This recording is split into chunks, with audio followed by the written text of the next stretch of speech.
So we've gotten a lot of feedback, like direct messages in regards to the difference between like neurological stagnation, which is a new concept that we essentially proposed, and biological accommodation, which is an old concept that essentially emerged out of the Soviet Union. And people are kind of conflating the two, which was kind of like the original reason why we did a video a couple of weeks ago. And so we've gotten a lot of feedback from that. So, so can you walk me maybe through that? Like can you can you discuss this generally, let's say in regards to baseball and pitching?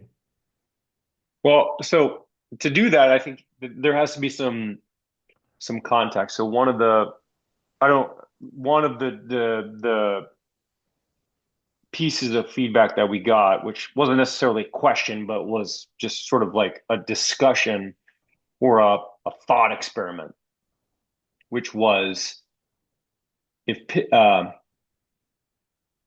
trying to differentiate biological accommodation and neurological stagnation within a pitcher, correct? In Correct.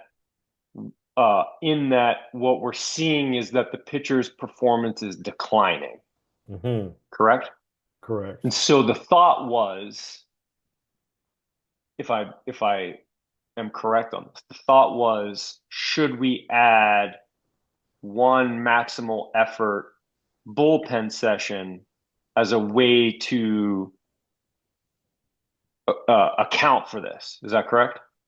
To account for essentially let me read it. Okay. Okay. Is it possible that a pitcher starts to throw one max effort bullpen a week and sees an increase in his in-game performance, which would also max effort, but as he follows this, he begins to see a decrease in his in-game velocity a few months later? Is it possibly because the body has accommodated to this max effort stimulus and is now producing the throw with the lowest amount of effort it can, and thus a lower velocity output? Does this mean so? Okay, is that's enough?